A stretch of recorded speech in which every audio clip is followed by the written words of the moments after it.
Welcome back to my mini vlog. अनि आज चाहिँ हामी तुम्बेवा डाँडा जाँदैछौँ होइन, मन्दिर।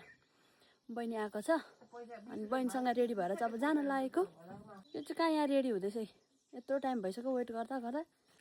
उकालो उकालो लाग्दैछौँ होइन। अनि यहाँ मेरो बहिनी छ, यो चाहिँ अलिक हिँड्नु सक्दैछन् उकालोमा। अब म चाहिँ हिँड्न बानी भइसकेको हो नि त। अब के गर्ने, यस्तै छ, हिँड्दैछौँ उकालो। छिराइजा, यो चाहिँ उकालोमा हिँड्नु पनि सक्दै छैन साथीहरू होइन। म चाहिँ बिस्तारो पर्खिँदै पर्खिँदै लाँदैछु। यहाँ आफूलाई पनि कस्तो धेरै गाह्रो भइरहेछ, यत्रो पसिना पसिना आएर गाह्रो छ नि हौ यो उकालो हिँड्नु। बाटो चाहिँ उकालै उकालो रहेको छ होइन। यो चाहिँ दशमी पुग्ने बेलाको उकालो हो। यहाँ त ल आउँदैछ यो एउटा, छिराइजा।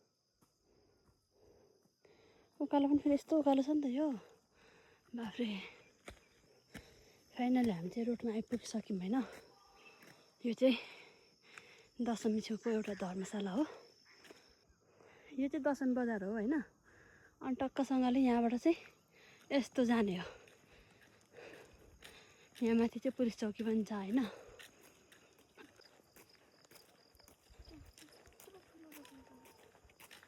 क्याक्टस।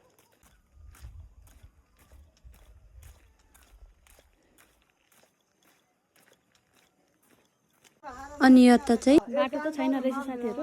यहाँनिर पुरै भिरपाखा फोडेर पुरै यहाँ दामी रोड निकालिरहेको छ।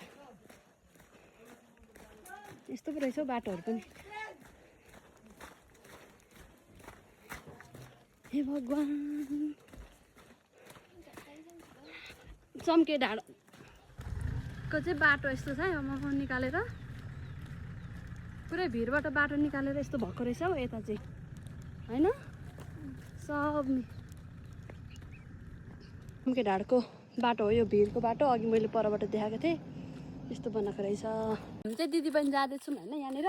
अब चाहिँ तेर्सो तेर्सो बाटो लाग्यो, त्यही भएर मलाई पनि सजिलो भयो गाई। यो उकालोमा हिँड्नु सक्दै थिएन, अब उसलाई चाहिँ अलिक सहज हुने भयो। अब म चाहिँ सधैँ हिँड्ने बानी हिँड्ने पनि राखेको। मलाई चाहिँ अब गाह्रो भए पनि एकछिन हो, म चाहिँ हिँड्न सक्छु। अब चाहिँ अलिकति हिँड्दा हिँड्दा बानी भएर स्ट्रङ पनि भइसकेँ। नसक्नुहुन्छ यहाँनिर हुस्से लागेर पुरै होइन, केही पनि देखिँदैन।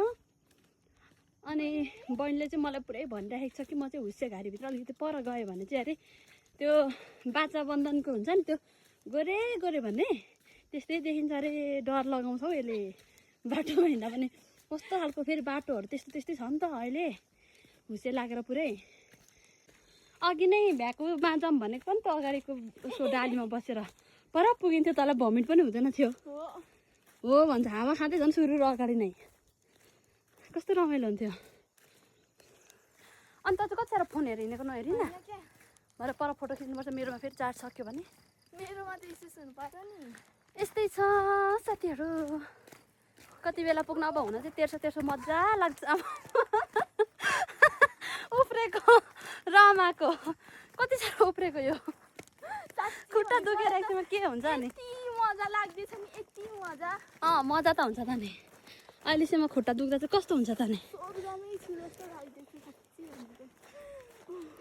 खुसीको घर जाने बाटो हो है यो चाहिँ।